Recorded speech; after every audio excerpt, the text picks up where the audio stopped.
ஓராக்கோட தாக்குதலுக்கு பிறகு டேக்கரோட நிலைமை ரொம்ப மோசமா இருந்துச்சு. அனு அவனை தாங்கிக்கிட்டு பாதுகாப்பான இடத்துக்கு கூட்டிட்டு போனான். அனு வாழ்ந்த அந்த பழைய ஆலமரத்தோட வேர்களுக்குள்ள ஒரு பாதுகாப்பான இடம் இருந்துச்சு.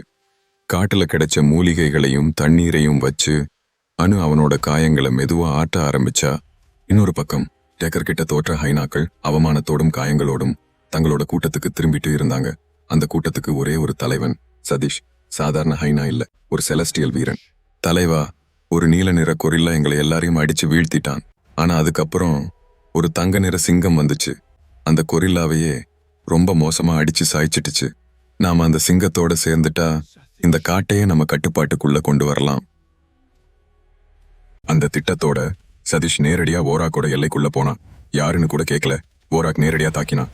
ஒரே ஒரு தாக்குதல்ல அந்த ஹைனாக்கள் எல்லாம் தூக்கி வீசப்பட்டாங்க. ஆனா சதீஷ் மட்டும் அசையாம நின்னான். என்ன கொல்றது சுலபம், ஆனா என்ன பயன்படுத்துறது தான் புத்திசாலித்தனம்.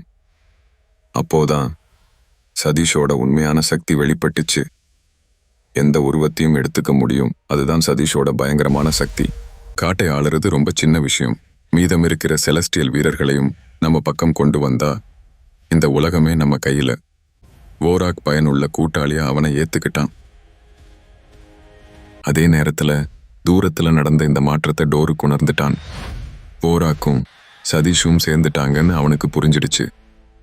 டேக்கர், நீ தோத்தது முடிவு இல்ல, ஆனா ஓராக்கோட அடுத்த திட்டம் தான் பெரிய பிரச்சனை. அவன் இனிமேல் தனியா இல்ல. ஓராக்கும் சதீஷும் மீதம் இருக்கிற செலஸ்டியல் வீரர்களை தேட ஆரம்பிச்சிட்டாங்க.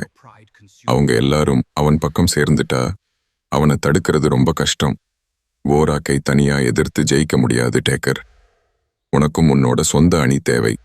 ஓராக்கு அவங்கள கண்டுபிடிக்கிறதுக்கு முன்னாடி நீ அவங்கள கண்டுபிடிக்கணும்.